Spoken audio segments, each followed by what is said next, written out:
Jadi memang banyak sekali yang ada di muka bumi ini yang memang tidak nampak, tapi kita bisa rasakan. Ya itu ya. Ya, dan itu pasti ada sebabnya kenapa dirahasiakan.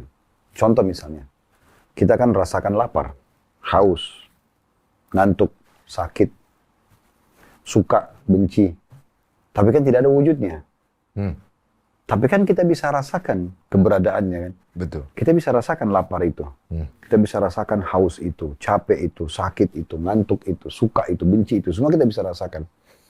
Dari ini memang pasti ada satu rahasia kenapa dia tidak diwujudkan. Karena memang cukup dengan merasakannya, orang udah tahu. Dia nggak butuh lihat wujudnya untuk mengatakan, oh nanti kalau nampak wujudnya lapar itu baru saya akan mengatakan diri saya lapar. Kan nggak perlu. Dia udah secara alami, oh ya ini lapar. Bahasa Indonesianya lapar, bahasa Inggrisnya ini, bahasa Arabnya ini. Solusinya mengarah ke makan dan tidak bisa diganti ke yang lain. Nah, dengan adanya lapar itu, dengan adanya diri kita juga, dengan adanya solusinya harus makan tidak bisa kepada yang lain. Nggak bisa orang kalau lapar tidur, pasti bangun lapar lagi. Tidak Atau dia solusi. mandi, tetap aja laparnya nggak hilang. Harus makan. Berarti kan ada satu sistem yang mengatur itu. Nah, sistem ini udah diatur oleh Sang Tuhan Allah. Gitu. Kalau secara agama, kalau dalam Islam, memang diyakini wujudnya Allah yang maha sempurna itu akan nampak secara sempurna itu di surga.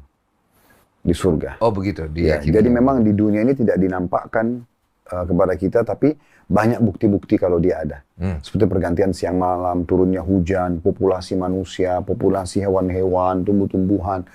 Semua ini pergantian musim, buah-buahan, dan segala macam itu pasti menunjukkan ada satu sistem yang sangat baik.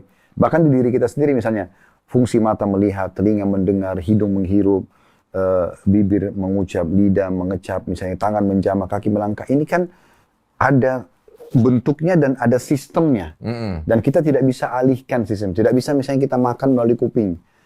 Nggak bisa kita misalnya bernafas melalui mata. Memang ada, berarti kan ada yang mengatur. Ada fungsi. Ya, dan ada pengaturan ini kan tidak mungkin kalau tidak ada yang mengaturnya. Nah, itulah mengerucut kepada Tuhan tadi. Iya. Nah, kalau kita hubungkan dengan agama, memang dalam Islam itu Allah Subhanahu wa taala menjadikan nikmat terbesar di surga nanti melihat wajahnya dan zatnya yang maha sempurna. Oleh karena itu orang dalam Islam berkeyakinan kalau orang yang masuk ke neraka dia tidak akan lihat wujudnya Allah. Dia hanya nanti melihat, kata Nabi Muhammad SAW, nanti kalian akan dibangkitkan di mahsyar pada hari kiamat. Kalian akan melihat Tuhan kalian dalam bentuk cahaya yang sangat terang seperti